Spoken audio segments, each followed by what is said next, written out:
Okay, so we are live. Perfect. Send me that link. You could drop it in the chat. Okay, let me see if I can find this actual without going to the invite settings. Let me see. Hmm. I don't actually see the actual. Let me see if I can find it. Remove from stream, edit my banner, bands, settings. What's up, everybody? Welcome to Antonio's stream. This is the first stream.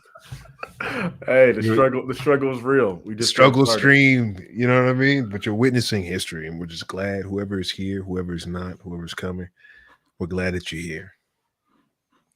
Here, let me see if I invite. You know what? Here's what I'm gonna do, bro. I'm gonna just go to your YouTube channel, and I'm gonna just grab that because Yeah. it should be up there. Okay, sounds good. Oops. Antonio.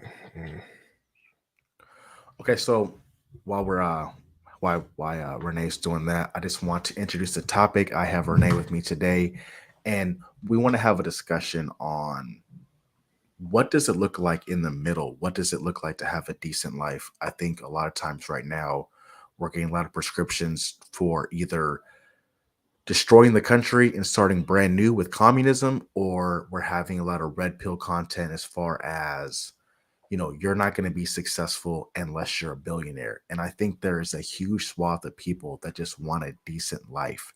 And so I kind of want to talk about what does that look like? What are the sacrifices to make to have a decent life? And what are you willing to give up to also have, you know, a better future than, maybe your parents might have had. So what do you think about the topic, Renee? I just want to clarify something. When you say red pill, I think like the whole dating gender war thing. So Yeah, for sure. is that what BreadTube is against? I feel like they're just against like capitalism and stuff in general. Or am I misunderstanding that? Well, I think these two sides do oppose each other because a lot of red pill content goes against it's like hyper capitalist. Like you're not going to make Okay. it. It's like Okay. laissez faire. If you don't do a good job, then you're not successful. It's all your fault. But a lot of communism's like it's not your fault. It's society. It's the government. We need to change the way things are currently going. So these two sides do oppose each other. I see what you're saying. I think the first thing I would think about is the career choice. Probably making the first sacrifice of maybe you're not going to be able to do what you love. Maybe you're gonna have to go for where the money is. So I would probably be on the red pill side of stuff when it comes to that. To the extremes, obviously. Oh no, you still there, No, bro? yeah, you're fine. I'll Oh, just let you okay. know. Yeah. To the extremes, I don't know. Yeah, they kind of lose me when they start to go off the deep end. But even just I'm West Indian, so like a lot of people I grew up around is Africans, West Indians. Like I remember I was a black sheep because my mom let me go to um, a music school. It's like growing up, your choices was lawyer, doctor, or engineer. If you had a decent enough trade, people would let that slide, but the standards were really, really high because like the whole thought process was like, we didn't fight tooth and nail to come to America for you to just be happy. Like, no, that's, no, we fought tooth and nail for you to be able to like succeed, and that's it. It's that it's like succeed, succeed, succeed, succeed. So I think there's going to be a part of you that's like, okay, well, first, I think, okay, let me backtrack. So my uncle has 8 degrees. You know what I'm saying? He's been a Mhm. bard, lawyer, doctor's own his own practice. He's been, man, he's been a professor for American University, Duke University, Howard University. I mean, dude's doing triple majors, really done too much, right? I used to talk to him, and I remember I used to ask him, like, what should I do in my life? And the first thing he ever told me, he was like, look, you need to find a way to make the most amount of money for the time that you spend. Time is the one thing you can't get back. You need to get a skill that pays you the highest amount of dollar for per time that you spend. And then after you do that, you need to figure out a way to invest that money so that your money is working for you. You know what I mean? And he was like, if you can figure that out and you can figure out how to manage your time, you'll be fine. So I'm going to sum up my long response with my uncle's statement. Okay, that makes sense. One of the things that I kind of see now is there's like a over like romanticization, like people romanticize about like the past. They say, things are so much better when we had manufacturing and factories in America. Things are so much better back in the day when only the man worked and the wife stayed at home. You see a lot on the more conservative, trad, For sure. Republican side now. But a lot of guys like don't talk about like how tough it was to have all that going on, right? Like how difficult those jobs were. People were dying constantly in these factories, losing limbs. The regulations were a lot different back then, so people were doing these like sacrifices all the time. And you see now, like there's like labor shortages in like the trades. Like you could do the same sacrifices right now. You know what I'm saying? You could go and push that rock up a hill right now in the trades, being a carpenter, being a mason, being an electrician. But a lot of people don't want to do those things. They want to Yeah. have a easier career, but also they want all of the benefits of what the trad was in the past. And those things just kind of don't coincide. Like either you want a hard life but also a good life, or you want it easy but you're also going to have a shitty life. And I think that's what we're kind of running into now. Yeah. No, that's for sure true. I will add this though. I would say that, like, some of the traditional societal payoffs, whether it be just a social one, they kind of don't exist anymore. Like, you know what I mean?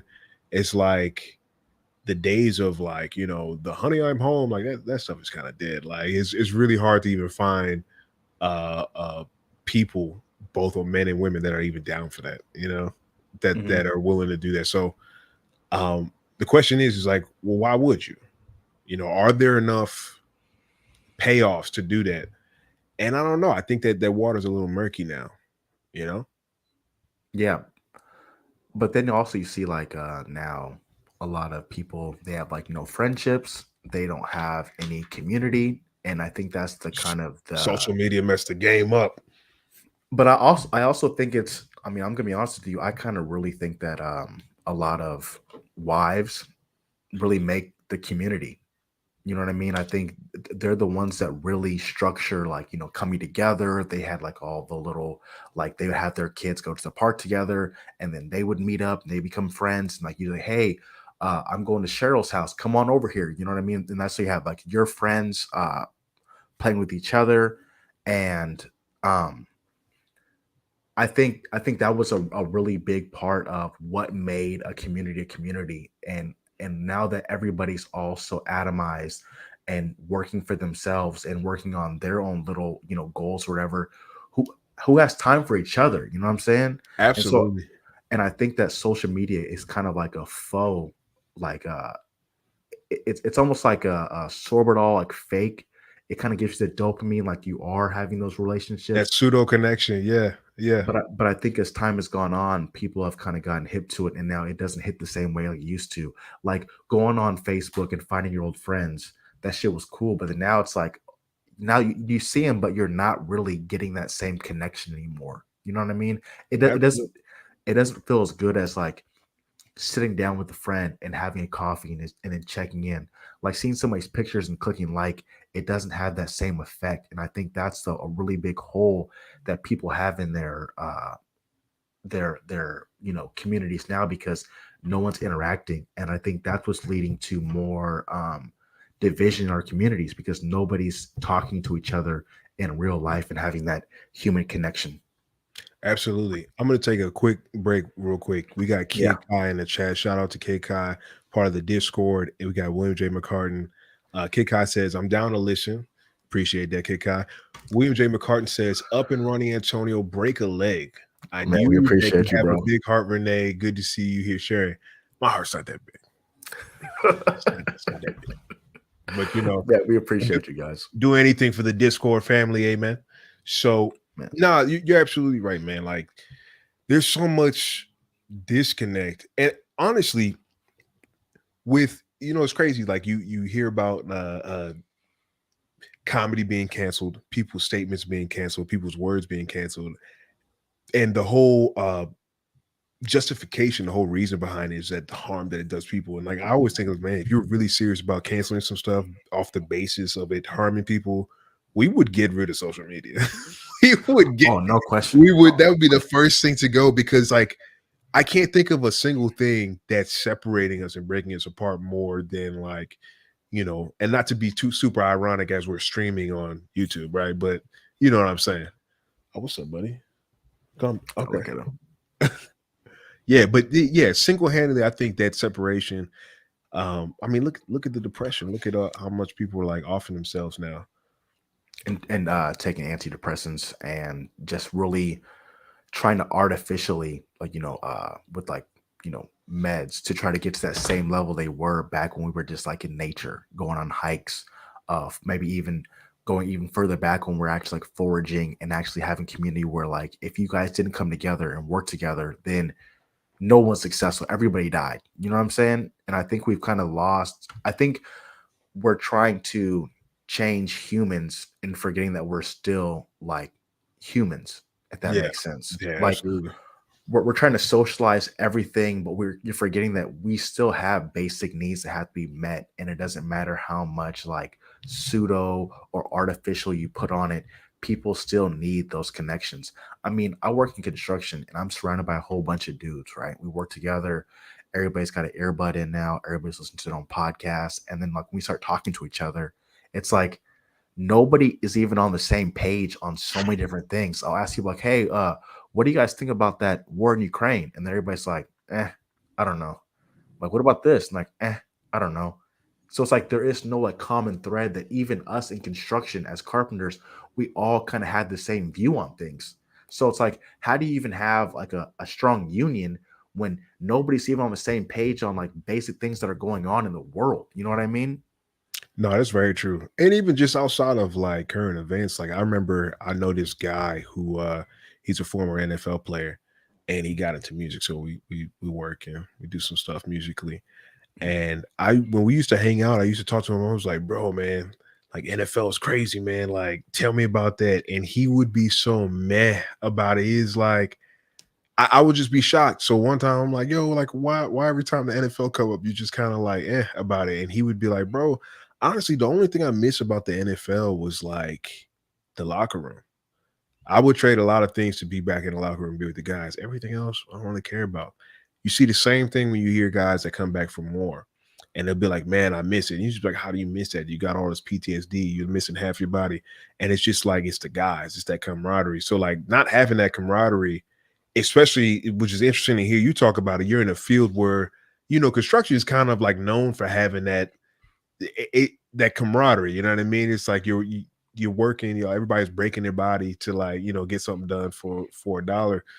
And it's very interesting that it's affected you in your space as well.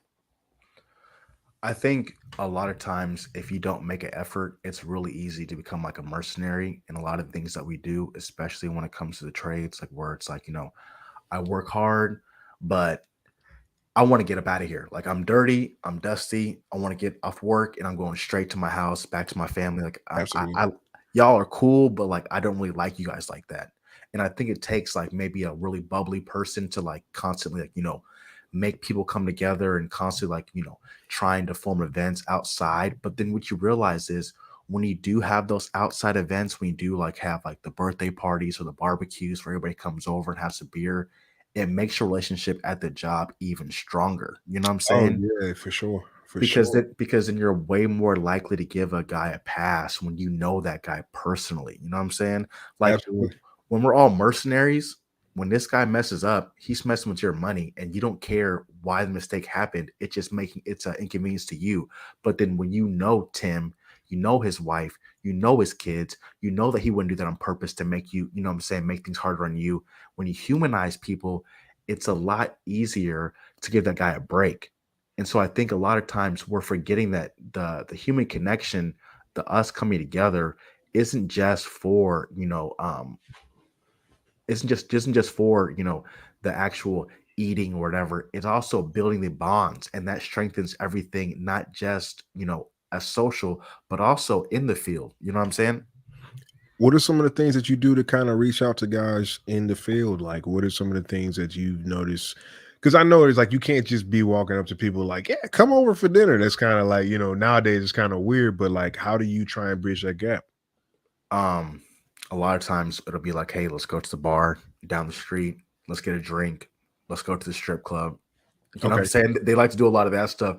I'm not really fond of the strip club stuff. I think it's a really transactional, weird environment. I don't really like that. But like going to the bar and just talking with guys, like, hey, what do you think about this? How can we improve on this? How is your family? What are your goals? What are your plans? Simple things like that make a big difference, but it takes people to go outside of themselves to actually, make that happen. You know what I'm saying? Yeah, for sure. One of the things that I try to do is, especially if I see the morale, the crew is down, I try to be the guy to bring donuts and coffee. You know what I'm saying? And I'll Got you. do it, and I'll do it just because I don't want anything back. I just want the people to think like, hey, someone outside of yourself sees and cares about you. You know what I'm saying? And it's Got not you. that difficult. It doesn't cost that much. You know what I'm saying? William J. McCartan says it's also about you only have so many hours in the day. And That's a that's true. big, yeah. And time is the one thing we can't get back. And I feel, I don't know if we're busier now than we've ever been before, but people are so genuinely busy, man. It's like if somebody cancels something on me, it's never anything personal because I just know like we're so genuinely busy. Um, so yeah, that's a good point. Oh, you can select them. Can I do Yeah. that too? I don't know. Can you do you see on the little clipboard right here? I Let me see. see. I Oh need you no, to it's only for you. I think because you're the presenter. yeah. And you're right, and I think there are trade-offs, but then you also got to think like what sacrifices are you want to make for to have better outcomes. If taking that extra step to ask a guy to come over, you know, to help me do this project, and I'll look out for you, or hey, when's your birthday? Let me take you out because you don't know if someone else might do that. Just being that person that's extending themselves, it's giving them the benefit, but also helping you socially too. You know what I'm saying? Like, are you want to make those sacrifices for the betterment of your mental health too? Yeah, yeah, for sure. All right, buddy. All right, I know you're hot. I know you're hot. Just go down. Just you don't have to be so close. But nah, man, absolutely, man. I think that's I try not to have a defeatist mentality when it comes to, life. So I think I'm always gonna err on a certain side of this topic. But oh, go ahead. No, go ahead. You're go ahead and finish. But for me, part of that is just a survival. It's like, man, I don't life is just so much harder if you think you can't win. Like, so it's like it's not even like I'm super positive. It's just like you don't really have another choice. It's like you want to just be sad Yeah. or Something else you were keen on that I want to kind of circle back to is you're talking about the camaraderie of like the military. And I think there's another group of men that do that a lot, and that's guys that are in prison. A lot of people wonder like why do guys go to prison so often? Why do they always come like facts. recommit crimes? And I don't think people understand how much fun a lot of guys have in prison, or just like hanging out with other guys, socializing, working out. I don't think they have like a lot of other options outside in the real world. You get out and you're just like super lonely. You don't have like, the constant 24/7 having somebody near you, someone to talk to. Absolutely. And some people really, Absolutely. really crave that human interaction. So they're like, you know what?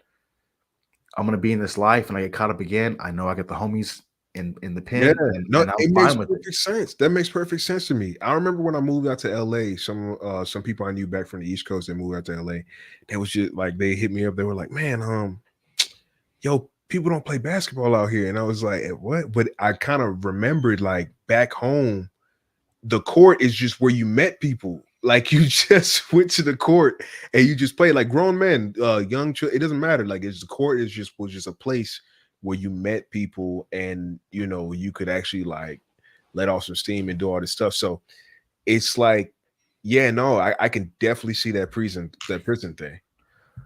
Think we got a comment from Kid Guy. Let me see. It says, I've always found it easier to build bonds based on mutual interests. I reached out based on that too. I look for the group to fill individual needs in my life, kind of. So yeah, so it's kind of like what I said with the court. Yeah, it's true. I think a lot of dudes are off of like similar interests. It's like you even see this in with like kids. You see boys will pick a sport and they'll kind of be friends based off of like their sport and their interest, right? And if you suck at that sport or you don't want to play, you'll kind of be ostracized. Girls will kind of like pick people that they like and then find something to do once they have the people they like. You know what I mean? So I don't think that changes that much when we get older as men. It's like we still need something. It's like I got back home, I had a fishing friend, I had a hunting friend, I had a car friend, I had a music friend. We had like all these different people that we were kind of friends with based off of our interests. And if those interests bled into other things, we could do those as well. And I think that's why, whether people want to admit it or not, a lot of us have a church size hole in our social Yeah, groups. You know what I mean? facts. Because because church is one of those things like where you have to go every week. You know who you're going to meet up with, and you're going to build these bonds because you have a mutual interest in whatever religion you're in. You know what I'm saying? And so you're going to come there on a scheduled basis. Everybody's there, and you kind of build those bonds. And even if you don't know each other, just bumping into each other every week over time, you're going to start having those communications. And I think that's something that we're definitely missing. We don't have any like rituals or traditions that keep us coming back to a certain place. You know what I'm saying? That's Especially very with true. our jobs. A lot of people are not working for the same companies for 30 years anymore. Everybody's moving, everybody's switching gig economy, um, being your own contractor. So with all these things, it's working against us having each other's back. We're just being able to build strong bonds. Like me and my friends from high school, we all played like video games together. And now they don't play video games anymore. Yeah, We don't have those bonds anymore, and it's yeah, really hard for us to like communicate because we don't have that mutual ground to work off of. You know what I'm saying? absolutely. William J. McCartan says, I used to set up family barbecues at the park or rent a hall for Christmas. What a class act. And the Man, kids during the day, and keep it so everyone could drop off the kids after presents and come back and socialize for them. I think he was trying to say night. Yeah, absolutely. Yeah, that's a good way to get people to connect.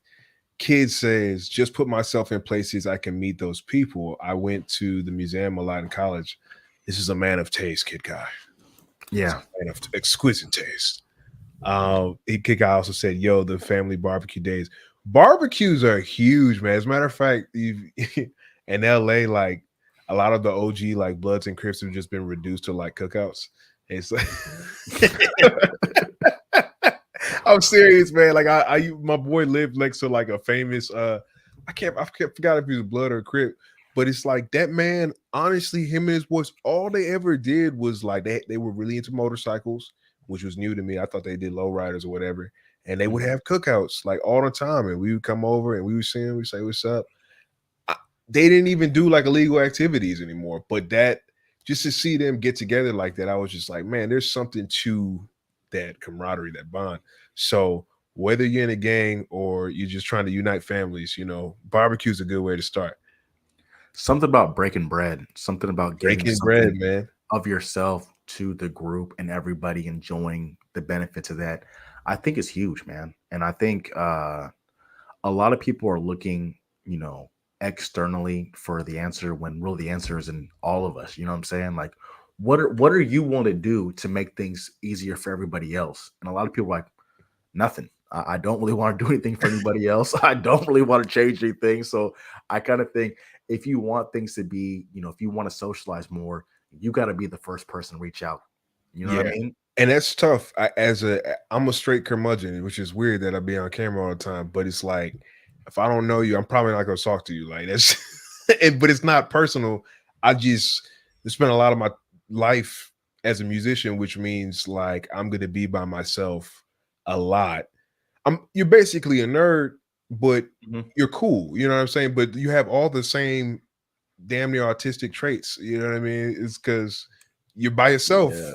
and you're thinking, and like when you're not by yourself, you're thinking about damn near like yourself. You're like, okay, I'm thinking about music and all this stuff like that. So that's tough for me to do, but I do recognize that is legitimate. And that's true.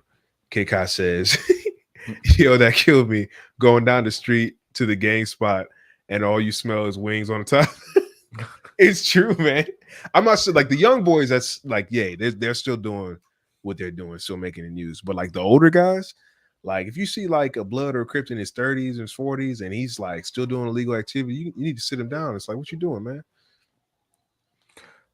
I think there's something to say about like people who have made it through like arduous Right. things Oh, and they're like 40 or 50, how much more calm they are. And it's not just because they have less oh yeah, testosterone. It's just they just seen a lot more. You know what I mean? So they yeah, tend to not react the same way as a lot of young guys. A lot of young absolutely, guys are so quick because they haven't experienced a lot of life. You know what I mean? They haven't gone through a lot of like absolutely. hardships and actually gone to the side. So it's okay, listen, I'm not willing to sacrifice something over this because I know what there is to live for now. You know what I'm saying? So as you get older, you find that you're not going to make those same choices because you've seen how those things go. You know what I mean? You've already survived a lot of those things, or you've seen people make the same mistakes. So I think that's why the older guys are so much calm. Like, hey, I didn't seen it all now. Now I kind of know what life is about towards the end of your life. You know what I'm saying? Yeah, you develop the trait of counting the costs before you make certain decisions. My dad used to say, I used to say something wild and hot. Okay, okay, buddy. I used to say something wild, and he used to be like, "Man, you still full of piss and vinegar." Like, Mhm. you know what I mean? It's true. It's just like you're so you haven't really had to like you haven't gone through enough to understand that just because I can doesn't mean I should. You know? Yeah. And also like I heard this thing where like a psychologist was talking about how, it seems like as you get older, like time seems to go a lot faster. But realistically, when you're younger, like 1 year is a bigger percentage of your life. So it seems like it seems like it takes a lot longer for it to go. But then, if you're four, 1 year is like, 1/4 of your life. But if you're 60, 1 year is 1/60th of your life. So it seems like Yeah, yeah, this stuff starts to speed up because you've gone through this same motion over and over again, and it becomes that much easier. You know what I mean? yeah, for sure. And you have a lot more like coping mechanisms. You know how to navigate life, and I think as a young person, you don't really have all those tools. And as you get older, it's a lot easier. Let me see some real quick. Hold up. So, like one thing I've been thinking about a lot too is we have a lot of people like asking for like a lot of changes in society and like America. We need to like change like the housing policies. We need to change like the medicine policies. But it's also like how much are you want to make the sacrifices? Like how much of a pay cut would you take for everybody else to have socialized medicine?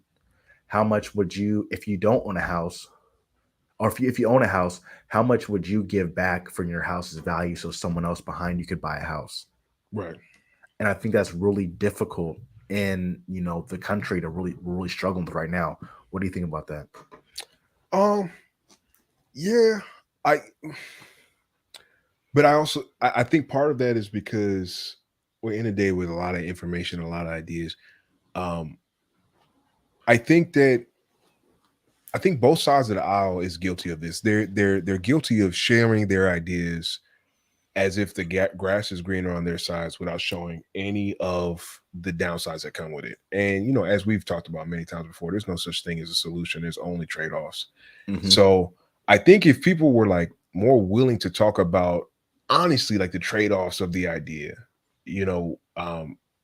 people would have people wouldn't be as so polar. You know what I mean? They would understand it's like, okay, this is a different way to do it. Not necessarily better, not necessarily worse. How does it go? And in some instances, some things are just better and worse. Like I'm not gonna take that away, right?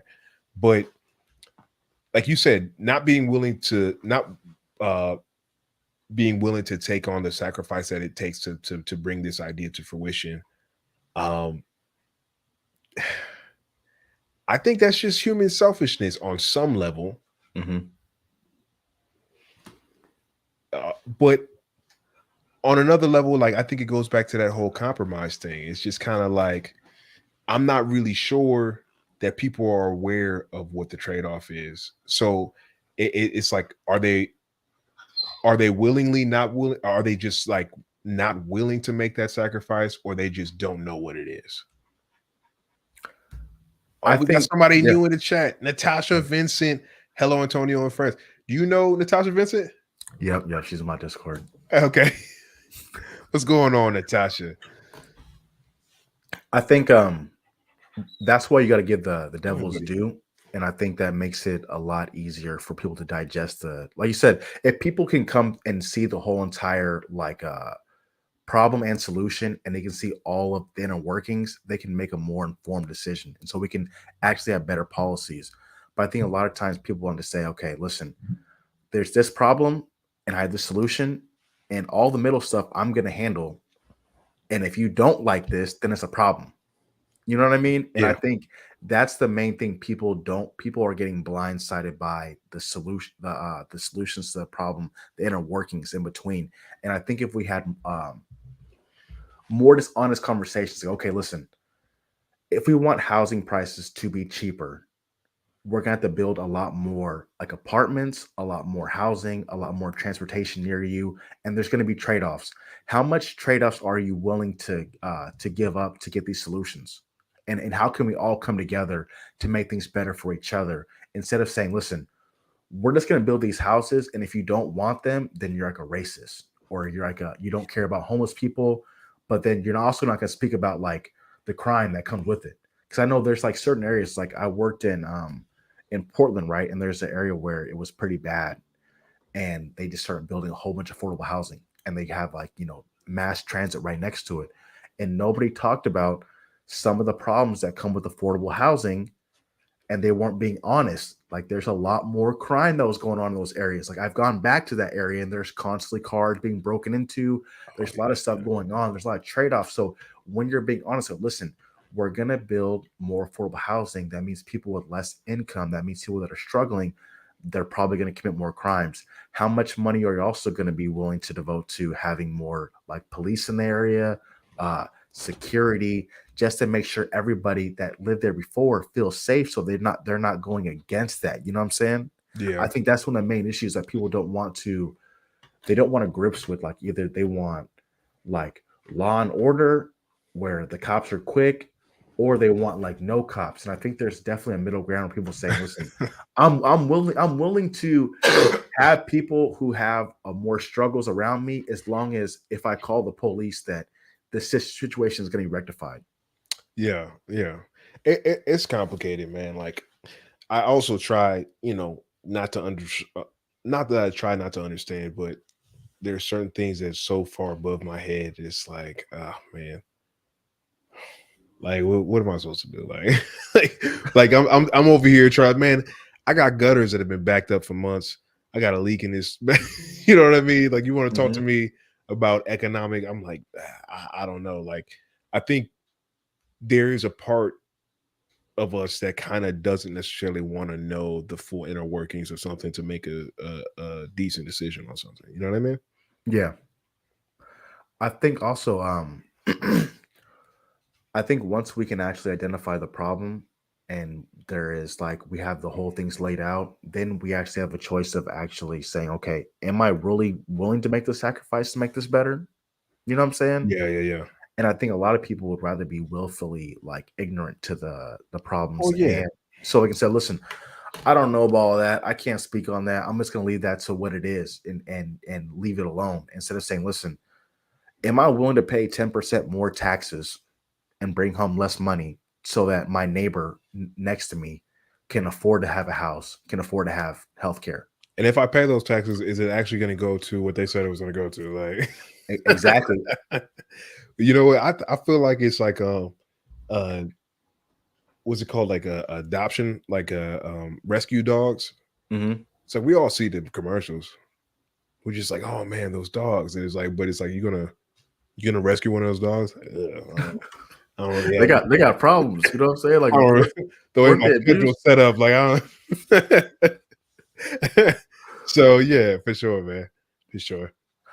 And I think that's why it's really hard to like tackle these problems as a single individual. So that's why I see the benefits of like building coalitions because then like the For whole sure. task is not all on you. Yeah. And you can break up some of the more specialized things to people that know what they're doing. Like, don't ask me about the economics, bro. I don't, you know what I mean? It's Yeah, for like sure. it's too big for me. Like, find me a spot that I could fit in. You know what I mean? Quick second. I want to shout out Dan and Natasha and Billy. You guys are showing up. I appreciate you guys. For real. And Jeray, I appreciate you too. Thank you, man. We Hey, got Jure Lundy in the chat. Yeah, yeah, yeah. Uh, I do want to take this time. If there is a question anybody in the chat would like to pose that we can answer. Oh, actually, let me stop, bro. Do you have something else? Are you okay with no, go ahead. a Go ahead, bro. FAQ? If there's a question anybody in the chat wants to pose, go ahead and throw that in the chat. Um, but yeah, this is first stream. I'm so glad y'all came out, man. We Man, definitely want to show Antonio some love and some support, man. This is a good thing, and we're trying to get. If we were to talk about all the technical stuff we had to go through to get this get this thing up and running, oh man! So I'm just incredible, glad. man. I'm, Incredible. I'm glad we're up and running. I'm glad you guys are here. We're gonna try and support brother Antonio in his endeavors and his live stream. So I mean, y'all already know what time it is. Like, 18 subs away from 1,000. You know what I'm saying? oh, he's coming up on that monetization. Man, we almost there, bro. Yeah. So yeah, I'm here. You know what I'm saying? What you got next for us, bro?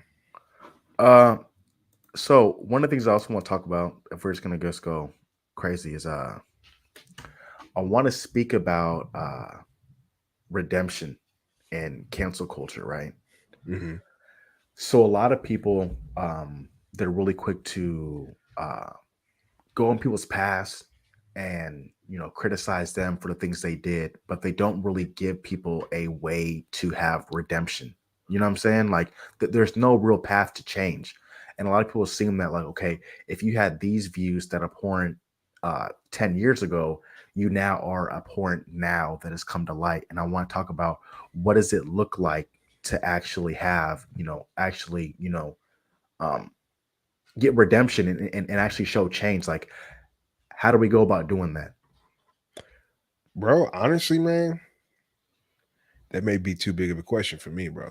Like I wouldn't know the beginnings of where to start with that. All I know is that like before all of our lives were on the internet, it just kind of happened.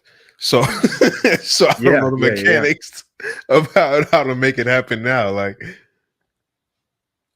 I think a lot of people, if they were being more honest, and they actually were able to like empathize with others, that they would be able to see outside themselves and realize that we all have angels and demons in us. You know what I'm saying? And I mm, and I think that there are certain things that we've all done in the dark that may never come to light. You know what I'm saying? And I think if we give people that leeway, because again, us that were born before the internet was the internet, we've all done things, you know what I'm saying, or said things that wasn't documented the same way it is now. And I think that that's one of the things that a lot of people have this morality of like right now, like, I've never done anything wrong that you can prove. So I'm going to chastise all y'all because when you were 14 and 13 on Twitter, you said this, or I heard you say this in a recording that was, secretly recorded. And I think that's one of the things I think is really difficult when you hold people to a moral standard that you wouldn't hold yourself to. And also a moral standard that's ever changing. Dre Lundy, I don't know if you could pull this up on screen. Dre has a question, says, do you think everything is eventually forgivable? I'm gonna be honest and say no. I think idealistically we should have that. I don't know if that's my Christian upbringing speaking out right now, but I think idealistically we should. But me personally, I know that not everything is so forgivable for me. But what do you think? I think that's difficult because there's it's like something Billy was saying. I think a lot of things can be forgivable, but that's really up to you know the victim to really say, especially if you like say you commit a crime, right? It's really up to the victim to when they feel like they're over it or if they ever are. And I think that's something that's a little bit different. But say like if you had like, some wrong think in the past, like say you were racist and now you've been around other people and you change your views. I think that's forgivable. Is that the same thing as grape?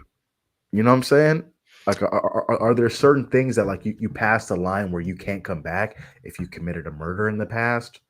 You know what I mean? Like, are there Mhm. certain things that are beyond reproach? I don't know. And I think a lot of times those like high level things, it has a lot to do with the person who you did those things to. You know what I'm saying?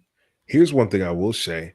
I will say that I kind of do believe that if somebody has served their debt to society, they've done the time, you have found them guilty of said thing, and they Hmm. have paid the consequence of that, it's done. Like we can't pick and choose. Like, you know what I mean? It's like either they come back full fledged, you know what I mean, or this consequence that we're making them pay isn't really them paying their debt to society or whatever, however the consequence is laid out. Does that make any sense? I know I kind Oh, of for like sure. Yoda that. So I think one of the things that I think the confusion is when it comes to cancel culture is a lot of people think, hey, these people need to pay for their past crimes. They went, unscathed for so long, now pay. But what does that look like if you're committing a sin that doesn't have a penalty from the legal system? Because like with me, right? I committed a crime when I was 18. I did 7.5 years in prison. I got out of prison. My debt to society is supposed to be, forgiven. If you said something abhorrent in the past, where does that path to redemption look like? And then if you didn't actually do it to a single person, who do you have to apologize to? And how do you make that right with the community that you have no idea who these people are, and then people can just like jump off on the sidelines and they can be offended and now they can hold you accountable. It's just a very weird and Yeah. strange. It's like should there be a like a statute of limitations on like negative things you've done, like bad jokes, you know what I'm saying? And I can we think it depends also on how put things bad it into is. context? Yeah. I think it depends on how bad it is. Like I'm a completely agree with you, but I think the statute of limitations is kind of like depending on how bad it is. But excuse me, there's no consensus on what that is, and then there's no like governing body that the people have collected, the collective or the people have voted on and said, okay, we're cool with this. It's just kind of like blue checks on Twitter, like Mhm. you know what I mean. And it's not even just like scaling to one side. Like, I've seen, obviously there's a strong bias to one side, but I've seen it. It's really whatever's outside of the the the thought process of the church of what's happening now. You know what I mean? When it's moving like quicksand. It's moving like a ocean tide. There's Kid Kai had a pretty good question. He says, "How do you think about change? How do you think about change? Like, what does change mean for a person to you?" When it comes to like maybe changing the your ideals or your mindset, I think people got to have space to change too, right? Like you can't be raised a certain way and then like those thought processes are abhorrent to the rest of the community without having a chance to, have space to see things a different way. Like right now we're seeing that with Kanye West. He has a lot of views that a lot of people disagree with and they're adamant about, okay, this is wrong. How could Mhm. he think like this? But then at the same time, a lot of people that you don't know have those same exact views. They just don't speak up about it. You know what I mean? Yeah, yeah, And so yeah. and it doesn't make things good when you think, okay, Kanye West was a billionaire and he felt the same way I do, and he just got everything taken from him. I Like, what's still that feel leave? like that. I still feel like that. I'm just not gonna say nothing now. Yeah, yeah. You No, know what I mean? seriously. Yeah, no, seriously, seriously. It's like you kind of want to like leave space for the ideas to be out in the open. That way, you could know where everything is. You know what I mean? Oh, that's a good point you made. I think there was one more. Oh, We got a William J. few. Mc- Wow. oh, Go William ahead. J. McCarter says, "I live in a pricey part of the city, and the neighborhood in the next neighborhood, it's in rough shape. I'm sorry, y'all. I don't have glasses right now. That's the excuse I'm gonna go with. Uh, a little of the money from here should try and bring them up, even a penny from a dollar. That's Good point. true. And I think that's like we see the same thing in where I live in Oregon. All our property taxes are pretty high and all of our schools are immaculate. All the textbooks are brand new. Everything is really dope over here. And then you go to certain places in Portland and the schools are like dilapidated. There's still like mold, there's still old textbooks.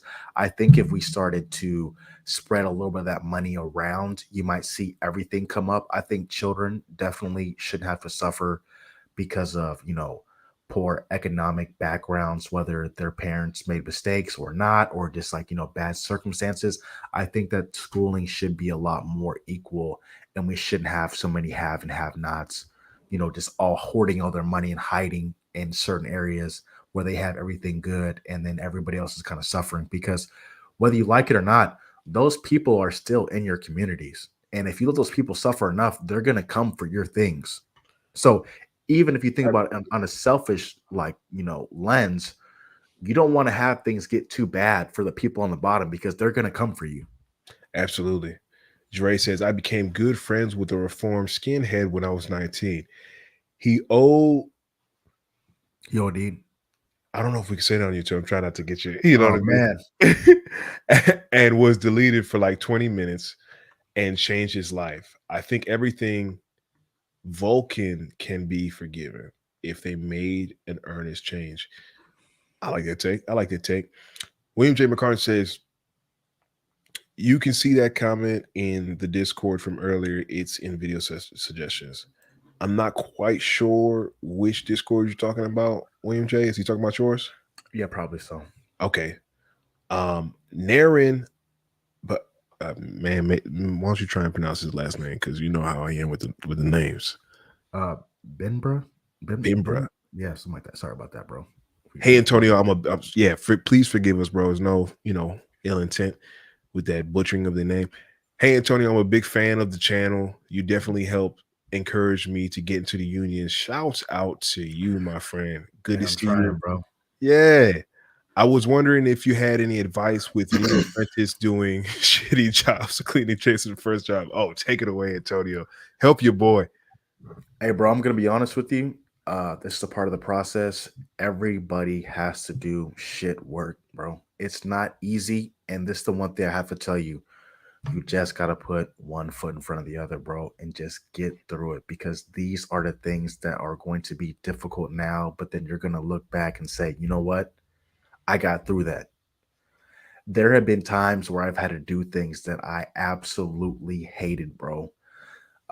Carrying 100-pound doors up 11 flights of stairs, you know, Sheesh. 40 or 50 of these doors, cleaning out like elevator pits where like everything is just dumped in there because no one really cared. But the one thing I did do though is make sure that everybody knew that there was a tough task and no one else would do it. I would do it, bro. Whatever it took, I would do it to Yeah. separate myself from everybody else because Everybody else is gonna be cool with like the framing and the fun jobs where like you're hanging doors, but not everybody will get in the gutter, man. There was one summer where I was working under a school and it was 105 degrees in Salem, and we were doing a structural remodel, and we weren't allowed to use hand tools under the school because school was actually still in session.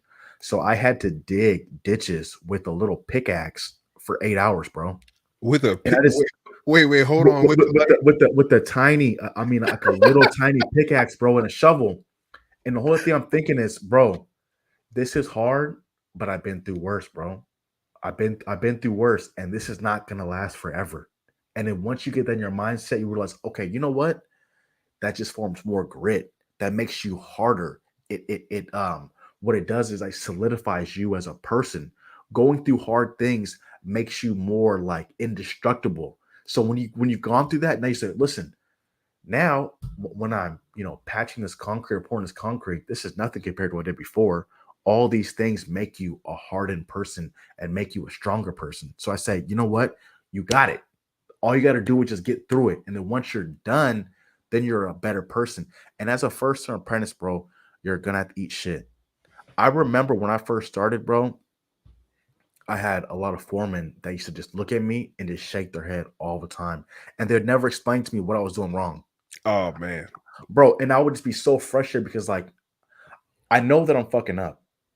I know that I'm making mistakes, but I don't know how to fix it. And people are so frustrated with me, they won't say anything. So I used to come home for like 2 hours a day and just sit in my room. And my wife and the kids just knew, like, just give me a second. I don't want to take anything on you guys. It's not fair. So I'm just gonna go and just sit back and just USA and then come out. But guess what? That hardened me. So then when I had other tasks later on in my career, it was that much easier because I realized what it was like to have a tough task. And that builds grit, bro. And that grit is what's going to propel you later on. If every time you have a hard task or you have things that you don't want to do and you constantly keep quitting, you're never going to build that immune system to tough things to get past when you have a tough task moving forward. You know what I'm saying?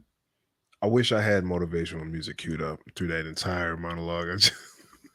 Just that put a lot of fire in me. I'm about to go build another garage. I have one, but I'm building another garage after this stream, man. Bro, I'm gonna tell you something, man. Okay, so this is a little backstory. I've been meaning to talk about this a little more on my channel, but realistically, I've been a coward because I kind of like my life and I kind of like the cushion I have right now, so I don't really speak about me going to prison that often. But I think it's very, very important for me to speak on this because I want to show light on people who have, reformed their life and, contribute to society. And it's not just, people being pieces of shit and then never reforming. So I'm going to speak Absolutely. about this a little bit more. When I was in prison, I used to constantly pick the toughest jobs all the time because I knew that I needed grit for when I got out of prison because I knew that the mistakes I made at 18, I put my life in hard mode. I'm no longer playing regular life. I'm playing Dark Souls life where like everything is difficult, nothing's going to be easy anymore, and nothing's going to be given to me. So every single day, I ran 5 miles. Every task we had, like I was at a forest camp and we had to cut down trees. So they'd say, "Hey, I want everybody to cut down, 10 feet." What would I cut down? 60 because I wanted to make sure that I want to go above and beyond because what had caused me to go to prison was a lapse in my morality, a lapse in my judgment. So I wanted to fortify that so strong and make that so solidified that if anything ever was ever to come against me again, I wouldn't fold the way I did back when I was a young man. So when it came to like wildland forest fighting, when I was digging trails, everybody would like, fall behind me and I would push through the whole entire trail in front of them by myself. And my boss would like, hey, leave some for them. I'm like, bro, the task I have right now going on has nothing to do with them. You know what I'm saying? Like my mindset is I want to bust this out myself. So everybody just fall in line, you know what I'm saying? And take the day off because I'm gonna do this because I know that I'm doing this for a higher purpose. So when I got into the trades, even though there were some tough things like with that foreman, but I had never done anything as hard as planting 500 trees in a day, cutting down, huge swaths of the forest falling over logs with a 44 bar chainsaw. You know what I'm saying? I had never experienced anything that difficult. So then now life is a lot easier. Even though I have felonies and even though I made myself, a little more difficult, it wasn't as difficult as that. And I Yeah, think that's something you got to think about too is, when you do tough things, it makes normal things become so much easier. man. Boy, we gotta hit some of these comments, man. Uh, Dan Williams says, "Slinging fat stacks of hope." Dre says Antonio has an anime level character arcs. Bro, I was on that site Thomas shit, bro. I'm telling you, man. um, you know, Naren, he says, "Yeah, I get that, and I totally understand what you're saying." But what really made me quit that first job was I got into the union because I wanted to learn carpentry skills, but I wasn't learning shit related to carpentry. I I- actually, you go ahead. the thing is, carpentry encompasses all of that. There is no one like, hey, I want to learn how to frame. And so if I'm not framing, I'm not being a carpenter. Or hey, if I'm not doing siding, I'm not a carpenter. Being a carpenter is pretty much being the point guard of the job. You got to be able to do everything, bro. And so if the task is just cleaning up, that's your job. You know what I'm saying? Like they're not going to pay you less because you're cleaning. So then you got to treat it the same way you would treat any other job. Like, listen, I'm going to give my best effort and I'm going to kick ass at cleaning right now. Because at some point, you're going to build rapport or people are going to give you more opportunities. But people aren't just going to send you on a job where, they're risking, materials, time on someone who's a first term if you haven't proven yourself yet. So sometimes just be working hard and doing a job correctly is enough to show other people like, hey, I'm worthy of given more task and more responsibilities. But if you run away from the first time someone's giving you a task that you don't necessarily like, then what if I give you a task you don't understand and you're Mm, confused? You know what I'm saying? mm, And that mm, happens all the time, even to this day. Like I'll be given things like a new material, a thing I've never done before, and it gets kind of frustrating. But if you haven't built up that mental fortitude, say, listen, I've gone through tough things before, I can do this. If you start quitting becomes an option, and once that's an option, you can start taking that. You know what I'm saying? mm. Let me add this too. So, um, if people here aren't familiar with uh our channel, actually, I'm not going to do the same as plug, but Go but ahead, bro. on our channel, no, I feel like that's so disrespectful. But on our channel, I've kind of been pretty open about my support of the trades for a lot of different reasons. One thing I think that's a trade that people don't really talk about is like IT. It's like one of the few people thinking like you have to go to school for it. It's like, nah, it's like it's really kind of cert based. Like going to school helps, especially there's certain positions that you definitely need to go to school for, but it really has to do with a lot of search. So excuse me. I had a friend that at the beginning of this year, he was doing Postmates. And I kind of sat him down and I was like, bro, man, you should get into IT, man. Like you just look at how your life is going. I guarantee you, if you get into this IT thing, man, we can put some money in your pocket. You can change your life. Took my advice, got his first cert, A plus. Within like first 2 to 3 weeks, he had a job. Now it Nice. wasn't quite IT.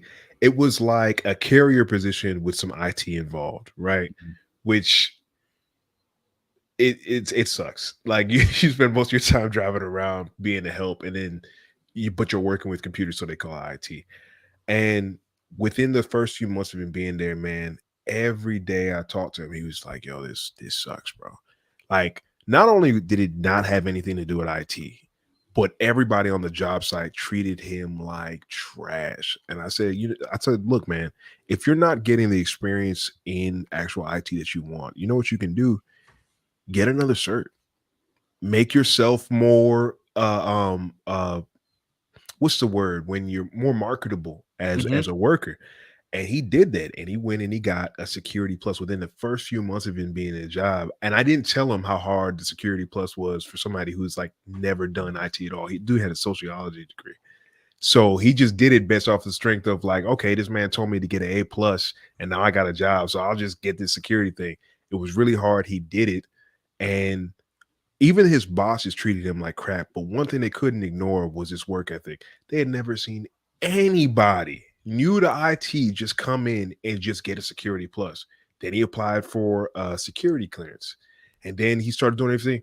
Fast forward a few weeks ago, he just got promoted to a network engineer. Wow. You know what I mean? So like this dude within the course of a year, his life has changed dramatically, but it's only because he kept his head down. And when people started giving him shit, he didn't let it bother him. He just like, okay, I'm just gonna work even harder. Now he didn't know that he was doing that. I was kind of like for like, like puppet strings behind the scene, like making him do it. Mhm. But it worked out just the same. Like if he didn't put the work in, like he wouldn't be where he is right now. So Darren, I support you, bro. Keep doing your thing, man. I know it gets tough out there, but next thing you know, you look up and you're in a better position. Yeah, I mean, that's something else you can focus on too, because a lot of times if you're in the union, you can go to the school after work and practice. Like the shop floor is open. So if you're like just worrying about the fact that you're not learning the carpenter skills, you again, this comes back to the sacrificing and what do you want to give up to get those skills. You might have to go to the school and have a teacher have some one-on-one time with you, and they're gonna do it. They're gonna want to be there to help you. There's constantly gonna be carpenters there that are gonna want to mentor somebody who wants to put an extra effort. Like, are you doing the other things outside of just the normal uh, uh 7 to 30 to get selected? Because a lot of times, you know what I'm saying, people want to just become a journeyman, and like you think that Yeah. once you're done with your apprenticeship that you're just going to be like, boom, I know everything. And you realize, like, I'm going through this right now. I'm going through the Dunning-Kruger effect right now. When I was a third term apprentice and I was working with a journeyman, I thought, you know what? I'm doing this siding. I'm so much better than him. I should be getting paid more than him. Uh, he should be fired. I'm way better at this little task right here. But then once I started learning more and more, I realized I don't know anything. Like, I don't know anything when it comes to carpentry outside of this little small square that I've kind of like perfected. So then you realize the more and more you do this, the more you get opened up to different experiences, to different equipment. Things are constantly changing. People are constantly trying to become more effective, uh, more faster. There's definitely different new tools coming out constantly. So you have to be adaptable, but I also realize that all these tough times are what makes you a better carpenter. There is no like a switch hippens, a switch just flips, and now you're a master. All these things come, and the more you learn, the more you realize you have so much more to learn. And like Billy was saying, once you finally know everything for the most part, now it's time to retire. You know what I mean? Now it's time for you Too old for this to then, shit. yeah, and to pass that stuff on too. So constantly think in your mind, like, okay, one of the things that I used to do when I had some really tough spots was this: write down exactly how I was feeling in those moments. So then when things got tough later on, I could look back and say, listen, are they this bad? No, Oh, that's really good then advice. I'm good, bro. Bro, I wrote myself so many letters from in the pen, and then I just sent them to myself because I realized that there are gonna be times when my metal is gonna be tested. There's gonna be times when I'm gonna feel depressed, and I want to go back to that bottom and really feel what that bottom felt like again, and then realize, put everything in perspective. Like, this is not as bad as that bottom was, though. You know what I mean? Yeah, absolutely. Nah, that I feel like I need to put you in A flat, like put a little organ behind you. Like that was amazing. No, that's really good advice. I never even thought about that. It's like I because sometimes you're going through something tough, and the human mind's job is to create homeostasis, good, bad, or ugly, doesn't matter. So like when it's tough, it's just normal to you, and you kind of don't realize until somebody, for me at least, somebody's brought it up. It's like, hey, weren't you homeless at one time? You're just like, I guess I was homeless. It didn't even really feel like I was homeless because it was just that's just what life was at that point, right? So that's really good, man. That's really good. Bro, I'm gonna tell you something so nuts. When when I first got out of prison and I was released and I got into the car with my family, this is how nuts this sounds. My first thought was I could have did 10. Oh wow, really? Bro, it was my first thought, and I'm thinking like, why would I think that? But then I realized once you get into a rhythm and emotion, it's just easy to just put one foot in front of the other. So if I could have did 10 in the pen, then imagine how easy life is going to be when I get out. You know what I'm saying? When I'm Yeah, actually having to do, because when I got out of prison, it was a struggle, bro. Like I said, I have a video on a little bit, but I didn't really go into all the details as much. But when I first got out of prison, I had to start doing janitorial work, and I was helping my dad clean all these businesses. I went to work the first day I got out of prison, dang. cleaning toilets, whatever, and my dad would just shoot me whatever he wanted to. You know what I'm saying? Like 30, $40 here and there. But me going from prison, a lot of that stuff was, I was just making $70 a month. So when my dad shoots me $50 a week, I'm like, oh, that's good. I'm not knowing he's giving me slave wages, bro. Because my concept of like what bills were and all this stuff was kind of like messed up. And so I used to help my cousin. He was renovating his house, and he was paying me and my dad $15 an hour. But then my dad would tell him, hey, write the check to me and I'll pay him. He was taking 20 and giving me 10. And so I'm like, hey, I you know what I'm saying? I guess. Yeah, You know what yeah, I'm saying? But all these things set me up for a better, what I'm saying, outcome later on. So all I don't look at these things as like with malice anymore or regret. I just look at like, you know what? All these things are what made me me, and I can't be the person I am without all these hardships. yeah, And like you said, the mind is really good at coping and making you forget all the hard stuff. Like I look back right now and I really can't think about like how bad was it when I was in the pen. I think right now like, it wasn't that bad, but when I was in it, oh hell, my god, I was in it, bro, and that shit was rough when I was in it. But now, with how the mind is, you don't want to have to go through traumatic events constantly or have that stuff weigh in your mind. Your mind has a way of compartmentalizing things and it's putting to the side. You know what I'm yeah, saying? absolutely. So I just think with that right now, instead of waiting on my mind to compartmentalize it, want us to do that right now. Take a more stoic approach. Like, listen, I can't control what's going on right now. This stuff is not easy. This is not what I want to do. But let's just put it in perspective, put it to the side, and just get this stuff done because it's not going to be how it always is. Absolutely, man. So Naren has another question. He says, do you think you would have the skills to build a residential house up to code by yourself once you go through the training and become a journeyman carpenter? It's a good question. Yeah, I think so. I think a lot of these things become like pretty basic as far as you can like read prints and that kind of stuff when it comes to framing. I'm not gonna say I'll be able to do the specialized stuff as far as like the plumbing, electrical, but a lot of these things you will learn over time. A lot of carpentry, a lot of like, 16 on center, plumbing level, everything being square. A lot of these things are universal to carpentry overall. So you are gonna learn these skills.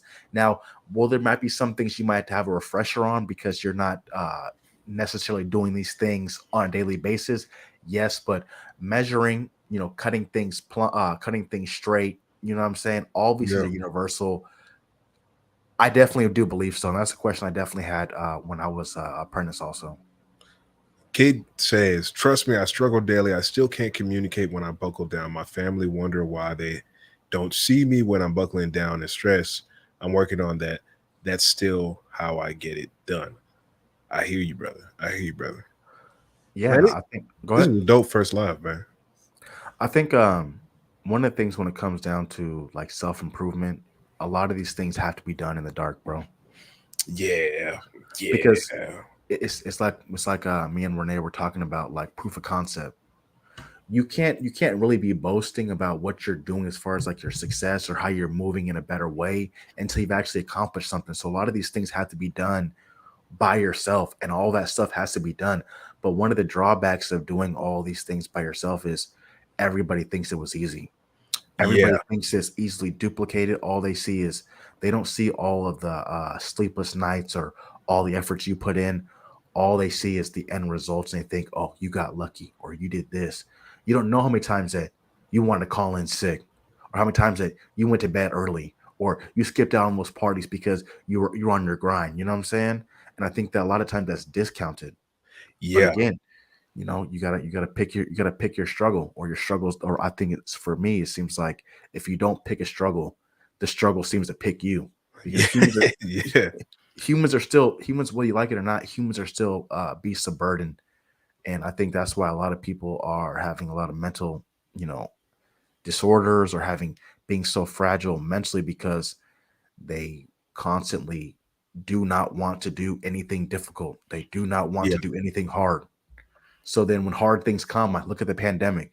The pandemic broke so many people because they realized their lives were so easy. They never had to make any sacrifice for anybody else. yeah. You know what I'm saying? Yeah, to piggyback off what you said, it's like you first have to give yourself the gift of credibility, and the gift of credibility comes through proof of concept. You know what I mean? You have to show, like, yeah, I know. Nobody's just going to believe you. I've had to learn this the hard way in my life a few times.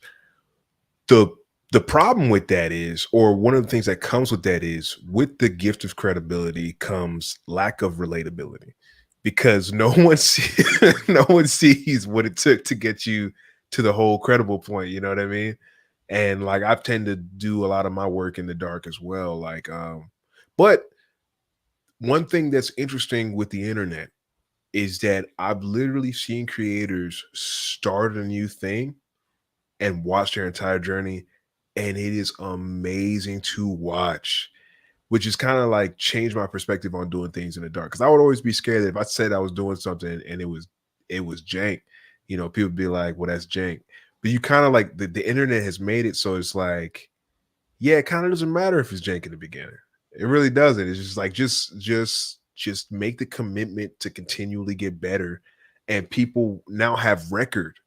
And the coolest thing is watching somebody's progression, man. Like, I don't care what you say, like watching somebody progress from, like, oh man, they were horrible back in '07, to what they're doing now. So yeah, I think you're dead on, Antonio. And I think also, I guess one of the flip sides of, instead of doing it in the dark, you're doing it in the open. Now you have people holding you accountable. Yeah. Yeah. No, that's You know what that's I the mean? thing. Yeah, that's the thing. That's absolutely the thing. Like, and even if somebody's saying anything, you feel that burden. It's like, man, everybody knows I gotta I gotta I gotta do this thing right.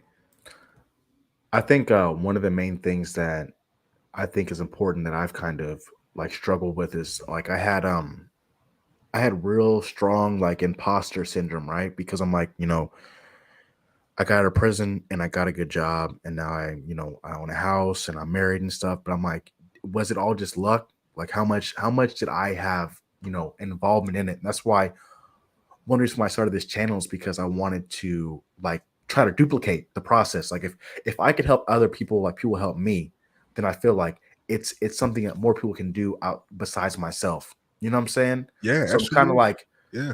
it's kind of like, I'm trying to think of the word. It's kind of like reinforcing the fact that, if I could do it, then someone else can do it. And then once they do it, now it's like it's a self-fulfilling prophecy. Now more people can make these same changes. We're not just lucky, that a lot of these things are calculated. And if you do it the right way, that you can find success in this life. You may not be, Andrew Tate, Bugatti, you know what I'm saying? I got a But you can, Bugatti. but you may have a really decent life. And I think that's important, man. Like, and I think that's the main thing I want to preach to people. It's like, you can have a good life where you can take care of your kids, where you can have a house, Lord willing, you know what I'm saying, and be able to go on vacation every once in a while and just have a decent life, you know what I'm saying, where you're not sacrificing every single waking hour for the accumulation of money, and trying to get, all these different things. You can have a decent life if that's what you want, you know what I'm saying? But It's how much are you willing to give of yourself to get those things. I think is important.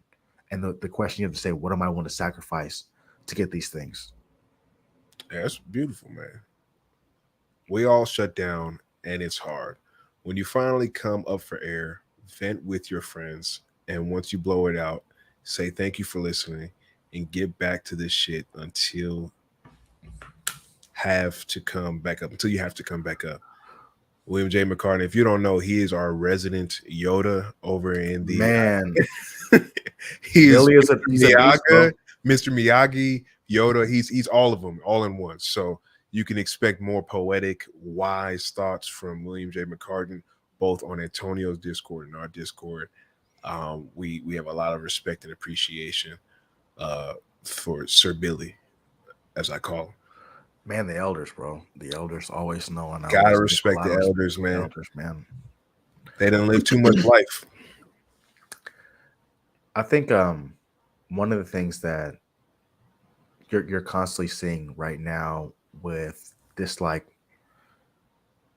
everybody fighting everybody, I think, like you said, if you give people a little bit more grace, I think that's kind of like what I also want to talk about too, is just giving people more grace and room to grow.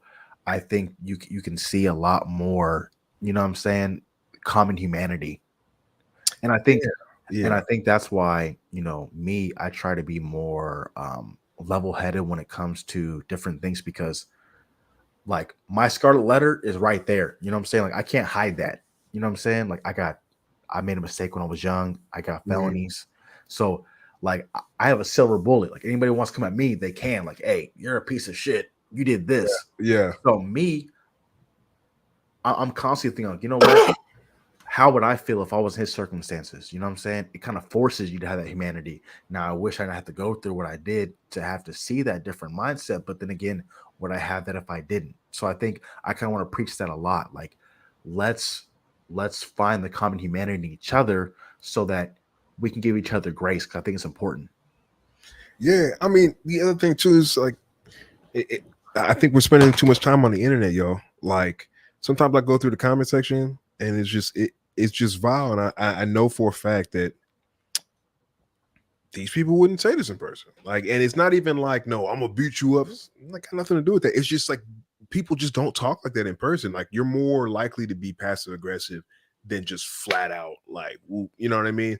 And I think there is, whether it be the threat of violence, whether it be just, I don't know what it is, but I think if we kind of just make sure that we're talking to each other and referring to each other in on the internet in the same way we would do in person, that could take away a lot of like the disrespect and the vitriol. Because like in real life, if you just if we had some, I didn't know you from a can of paint, right? And we Mhm. had a disagreement, like it's only one or two things that's going to happen. Either we're both just going to be like, okay, what do you mean? Like, let's try and see if we understand each other, or we're just going to walk away. Like, we're not, I'm like, that's this, it's not going to be this back and forth thing. So I just try and carry that same energy on the internet. Like, and mind you, my background, I've spent years off of social media. So even though I kind of grew up in a digital age, like I kind of like have this weird detachment with it that I've noticed like a lot of people kind of don't. I know for you being in prison, like you spent a long time not being on Instagram, you know what I mean? So it's like I feel like we're a little bit aliens now in today's world where it's like there's a lot more people that spent their entire life on the internet. So it's very hard to interact. But in our channel, it's kind of part of the reason for the Discord. It's just that like I was just fascinated with the ideas of people not agreeing with each other, but able to have a conversation. You know what I mean? It's like everybody in the Discord has crazy views. Like it's not crazy views. It's like not no Kanye stuff, but I'm just saying like how far apart we are. Remember when we did that like political test, Mhm. and I was like 100% libertarian, and I was I was more libertarian than the conservative folk on the. And I Yeah. didn't know, you know what I mean? But you don't spend any time like talking to each other, like actually getting to know how and why somebody feels the way they do about certain things. You know what I mean? We don't extend that grace to each other. So it's like, we end up cutting each other down for our views and beliefs or whatever. And like, it's kind of crazy. Yeah, and it's like you said, if people were to have more interactions with people, like I think that the temperature would definitely be, cool Oh, down in the yes. conversations. And I think a lot of people are looking for external forces to like we elected Joe Biden to lower the temperature in the room, but it's like he's only one person. We have if you want to see the common humanity in your common person, you have to go outside yourself and extend that olive branch. No government official is going to do it for you. We have to do it for each other. You know what I'm saying? And I think Absolutely. that's the difficult part. One second, I'm gonna get that link for you guys. Oh, I was going. I Go got ahead. it. Yeah. Yeah. No, you keep talking. I was going to do this so you wouldn't have to break your comment. Well, yeah, and I think if we start giving each other grace and we actually trying to be the change you want to see, it's a lot easier to implement and you don't feel so frustrated because government and these systems are so much bigger than ourselves and they're so much harder to make these changes because they don't move fast. They're not supposed to move fast because if they move too fast, they can move fast the wrong way. So that's why if you want to see changes, you have to do those on the local level in your own life, and then you might see that sub blossom from that. You know what I mean? I don't know. I'm just trying to improve the people's lives around me in any way that I can. Like I was telling you about before, like my friend that was doing Postmates and now he's in a better position. Like, man, sometimes I really do feel like if that's the only person I ever help, I'm so I feel so good about that. Like Hmm. it gives me so much joy that I was able to affect anybody's life. And I don't hear people talk about that so much. Like just like, yo, you don't have to change the world, man. You don't have to change everything. Like just try and touch one person's life. Like, I grew up in church. People say like, each one reach one. And I think the same policy applies where it's just, if we kind of all have, I don't want to say responsibility. You can do what you want with your life. I'm not trying to preach, but um there is a strong benefit to just doing what you can for the person next to you, you know. Yeah, and it's kind of like it goes back Wait, to that. did you It goes put back. the you put the I know it came back. I don't know why it did that. That's weird. But oh, I think you it's like gotta put it in the actual YouTube link or okay, in the YouTube description or something, like go through the thing. okay. I'm Kid trying Kai to find says it now. you really got to get thick up top to make those improvements in your life. Whoa.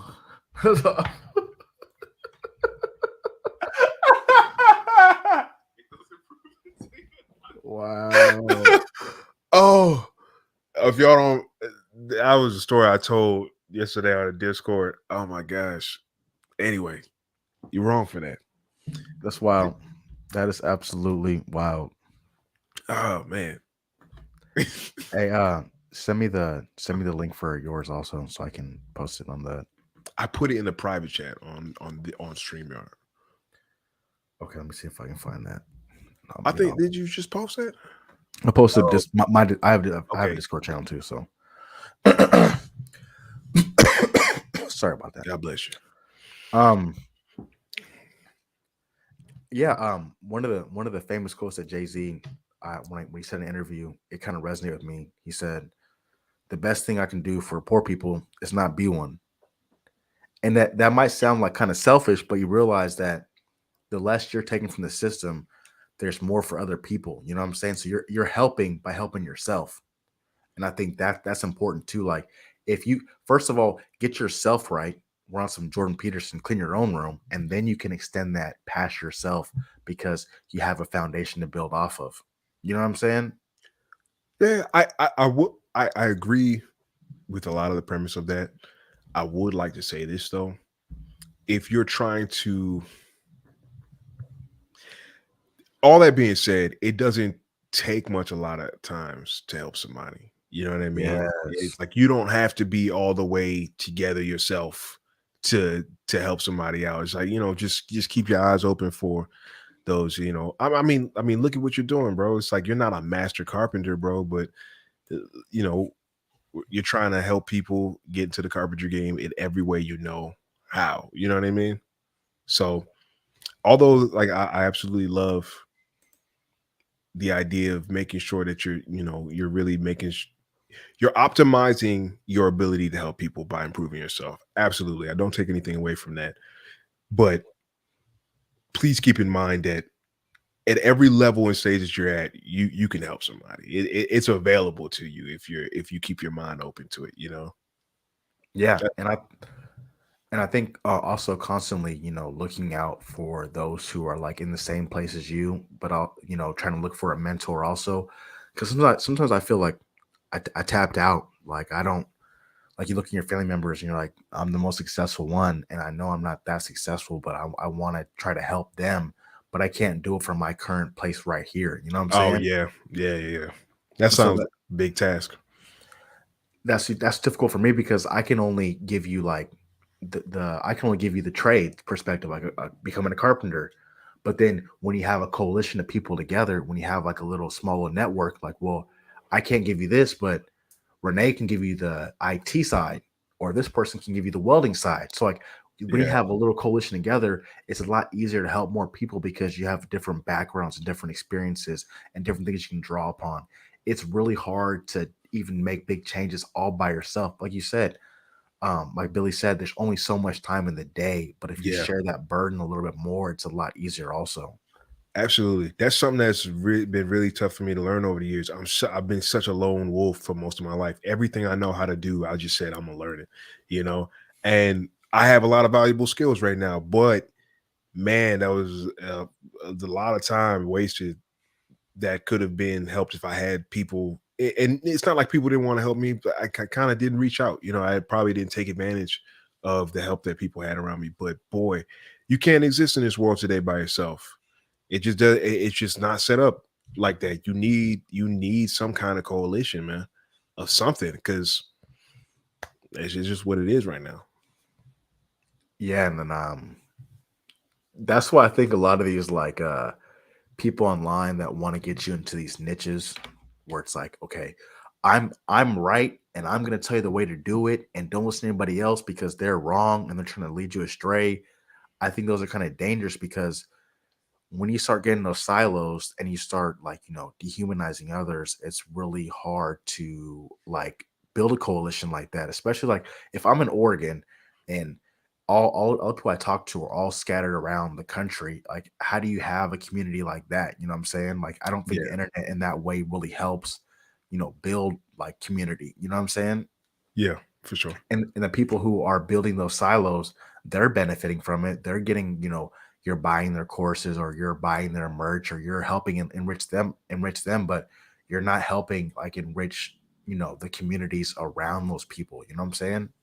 I'll tell you what though, as soon as I get enough money, I'm flying y'all out to help me build something. Oh God. I promise you that. I promise you that, man. It's like, oh man, that would make me so happy.